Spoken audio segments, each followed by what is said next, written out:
welcome back to my kitchen. I am Chef Jill Holland with A Spoonful of Hope. I'm going to log on over here so that I can see your all's comments. Hopefully I can figure this out. Hey, look, there it is. So, let's figure, hey, there we go. All right, so feel free to say hi and ask questions. I'll try and answer any questions that you might have. And today we are going to make an eggplant rollantini. It's just real thin slices of eggplant that are pan fried. We're going to bread them and roll them up, and kind of similar to like an eggplant parmesan, but with that literally an added twist. So, hi Tony! So we're gonna get started. I have already sliced up some eggplant, super thin. You want to make it really thin so that it's flexible, so that you can roll it later. So a little less than 1/4 of an inch. We are going to start off with our what's called a standard breading station. So it's 3 parts. You're going to have your flour. We're going to season that up with a little salt, a little pepper, and then I have some mixed herbs in here. I have basil, oregano, thyme, and I put a little marjoram in today. And we're just going to mix that up.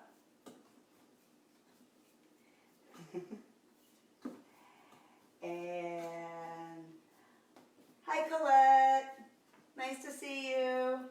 Welcome back.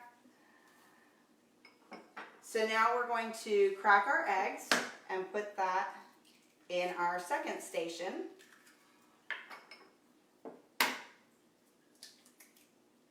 And we're going to add just a little splash of water. It helps kind of thin out the eggs a little bit, but the eggs are going to work as our glue for all of this breading.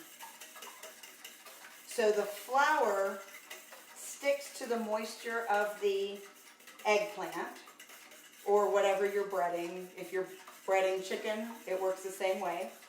So it's going to stick to the moisture of the eggplant. If we just tried to put the egg wash straight onto the egg wash wouldn't hold at all. So then the egg wash sticks to the flour, which then glues on our breadcrumbs. And you want to season the breadcrumbs too. I happen to have pre-seasoned breadcrumbs today. So, hey, there's my beagle. Hello.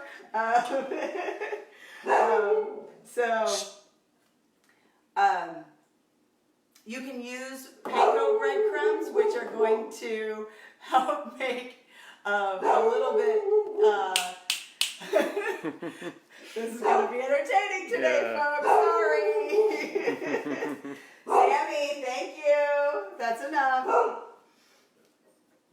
Apparently somebody's walking past our house. It's okay.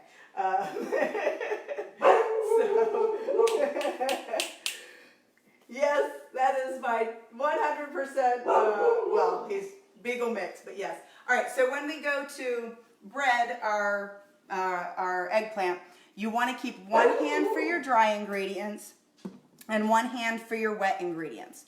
So I'm going to get that eggplant covered in the flour.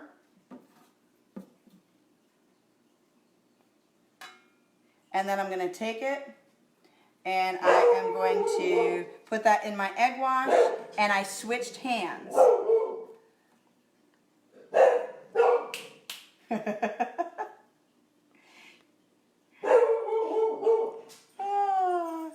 Never a dull moment in the Holland household. It's great. So then we're going to take, and I switched back to my dry hand for the breadcrumbs. Thank you, Sammy. That's enough.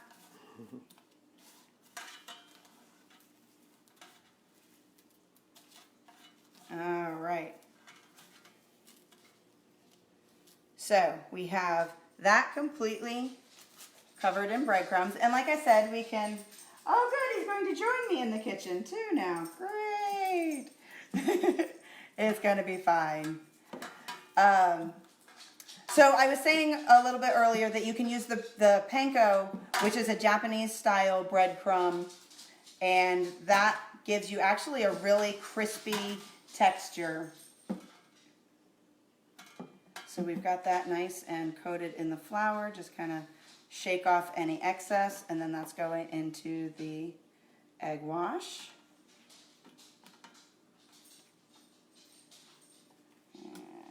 Sure that's nice and coated, and then shake off any excess there. So if you're just joining us, we are making eggplant rollatini. Feel free to ask any questions, say hi, would love to talk to you. I miss everybody at work, so please everybody say hi if you're watching. All right, so there is our 2 eggplants that are coated. So the reason why you switch back and forth from the wet to the dry is so you don't end up with what we nickname club hands. You end up with like giant breaded fingertips. So I'm going to wash this little bit off of my fingertips now.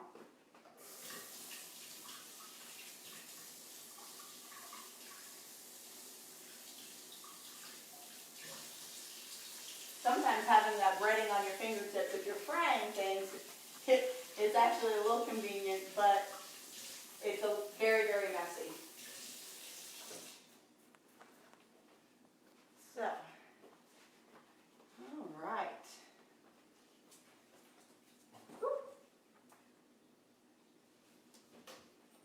So, we have that all done. Another tip, do not throw this down the sink because it's just going to clog up your sink. Just go ahead and throw the dry things down into the garbage and they will be fine. So we're going to come over here to the stove now, and we're going to heat up our skillet. And if you remember from last week, I used avocado oil in my frying pan, my skillet. This time you want to use just a little bit more because we are actually frying this. That avocado oil, I really like it because it's got that really high smoke point. And so I can get this really, really hot. And I want to make sure that my pan is coated all the way around. And we're going to let that get really rip-roaring hot. Hi, Shelly. My cousin is on now. Welcome. Maria. Hi, Maria. So we're going to kind of clean up some of this. We're waiting for that pan to get really, really hot.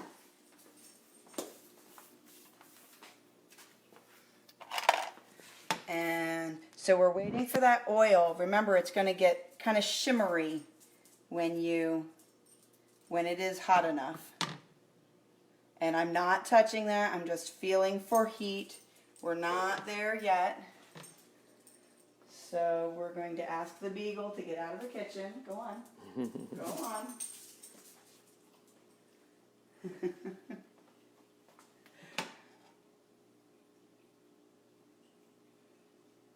All right, so if you see how much that has loosened up, before it was, it wasn't nearly this loose. It was a lot tighter.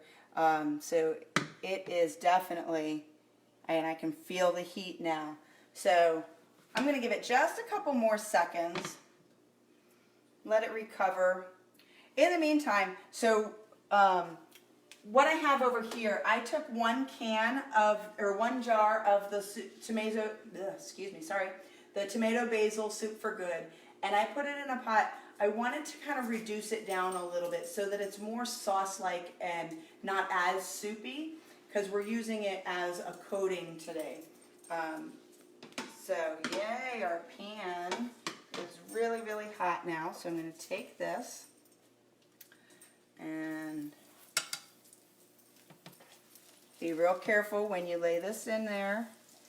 And we're going to lay them opposite so that they fit better.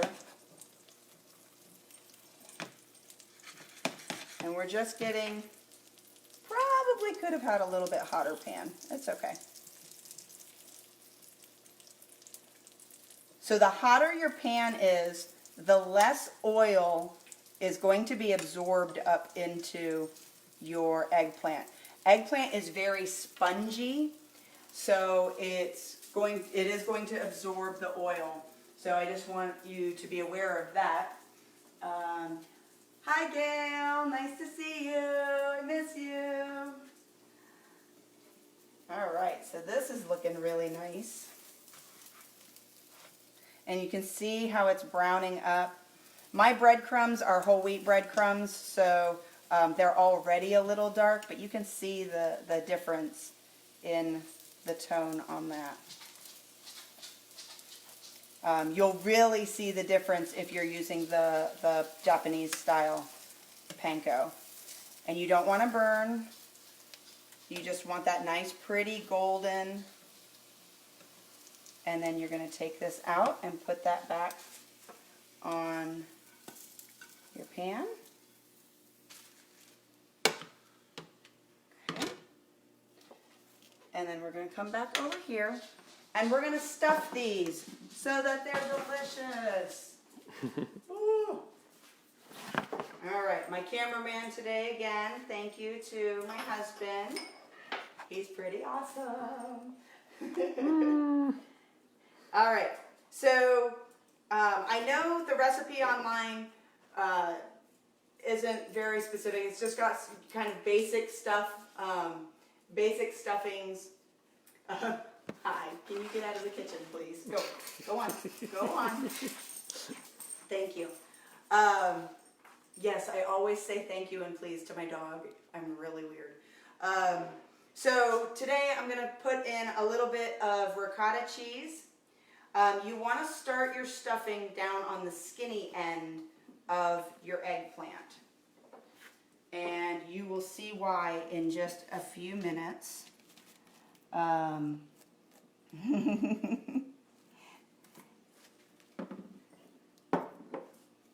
we're going to put just a little ricotta cheese in there to make it nice and yummy.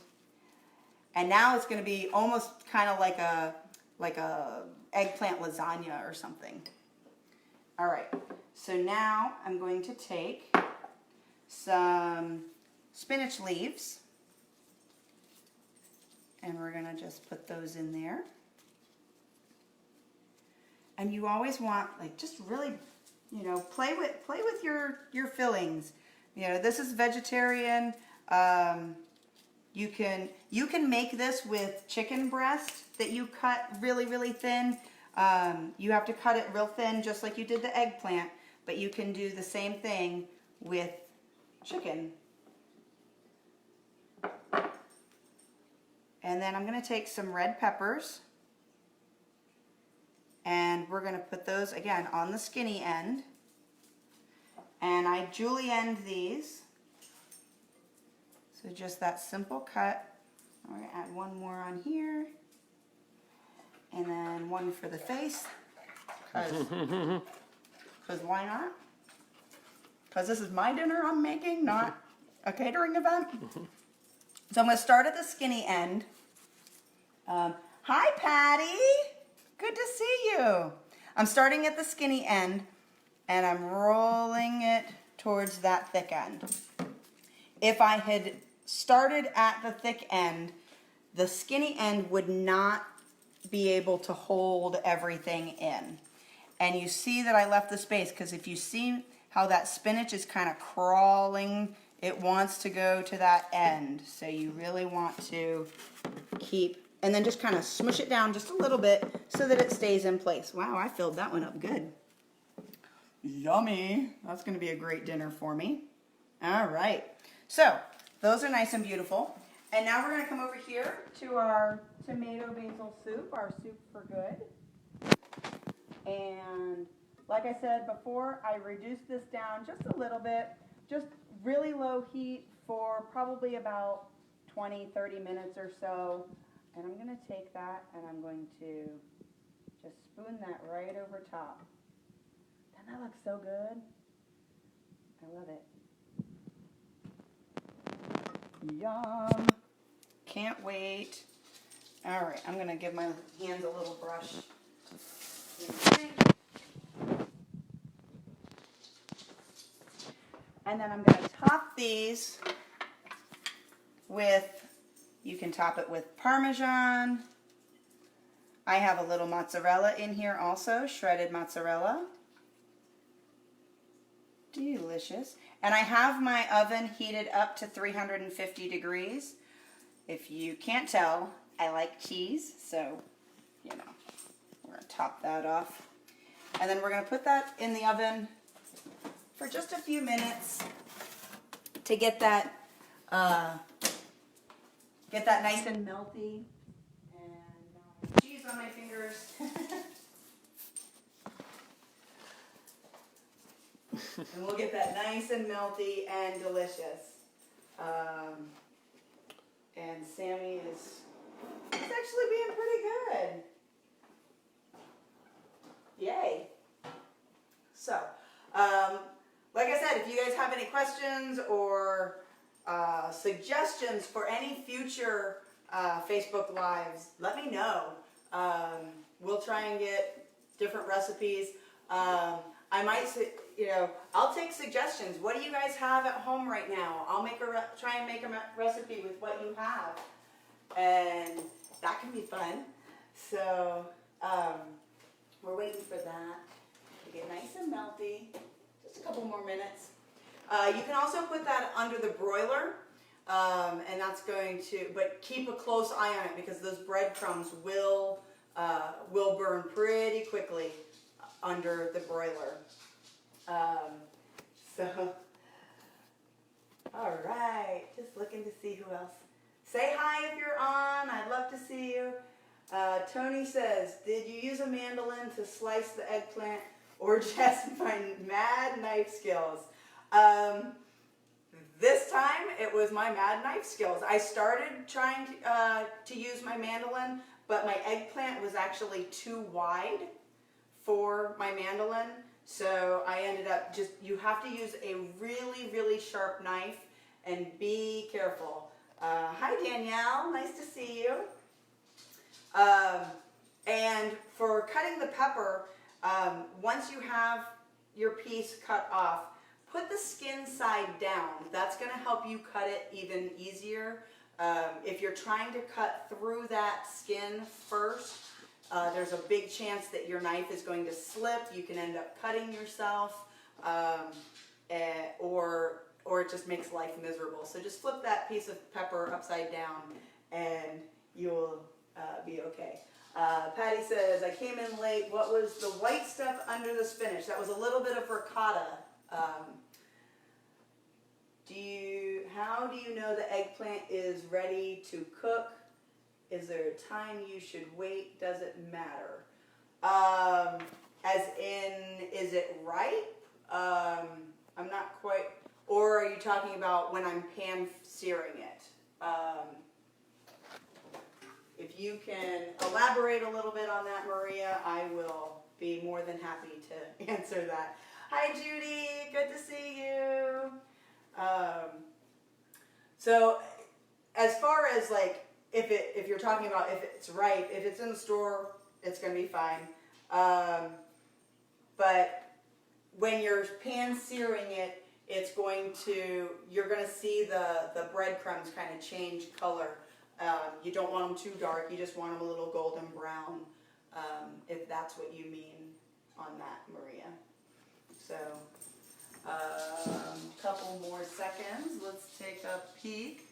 Like I said, those are gonna cook up really fast. You're really just waiting for that to get golden.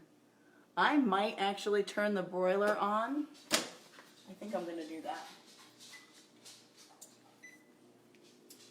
But again, be very careful about turning that broiler on and then walking away, because you will burn everything if you're not careful. So let's Oh, okay. So I hope I answered that question, Maria. Yeah, if it's in the store, it's going to be ready. Just be careful about how you handle it, because you don't want it to get bruised up. It's going to be they're very sensitive fruits. So speaking of not walking away, you don't want to burn it. So I'm just going to peek. Oh yeah, see, I'm starting to get a little tiny bit of golden on there, so I'm going to give it just a couple more seconds under the broiler. Who else is here? Kaylee. Hi, Kaylee. Good to see you. Thanks for stopping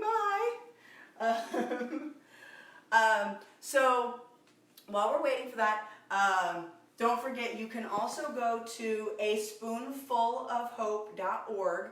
That's aspoonful, 2 L's, of hope.org. If you use the code Facebook10, you'll get 10% discount on your entire purchase. And it basically says that Jill sent you. Hello. So you can do that. Next week, I'm going to do a bourbon lavender pork chop. Yum. I'm excited for that. My husband really likes that one too. All right, here we go. See, that's so nice and melty. Pretty, pretty. So, we're going to take our plates and bring that over. You can serve this on a bed of pasta if you want. If you want to keep it lighter, you can do like some spaghetti squash, and you can use that same sauce just over that.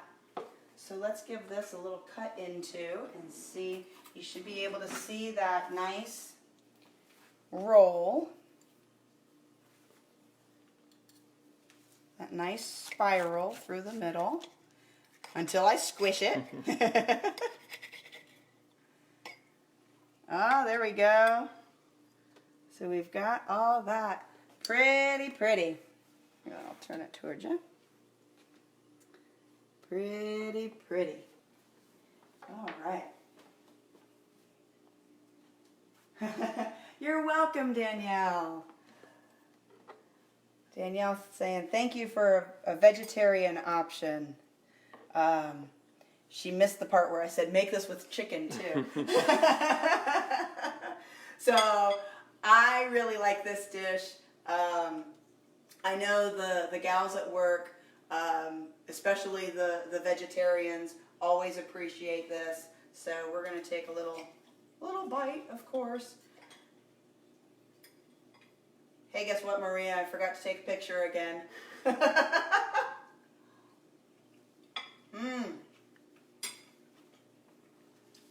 So you've got the ricotta in there. Excuse me. That tomato basil sauce, really.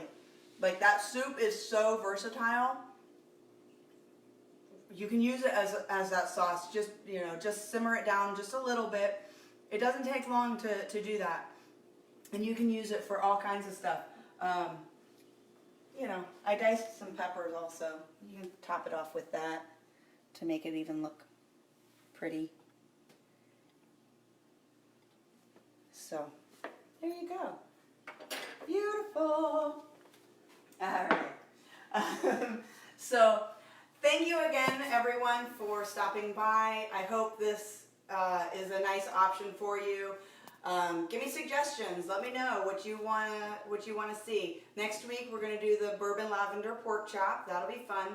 And also let you know, here locally, Long and Scott Farms is now selling our soup, honey, and cookies. If you didn't see this last week, we have our tomato basil soup.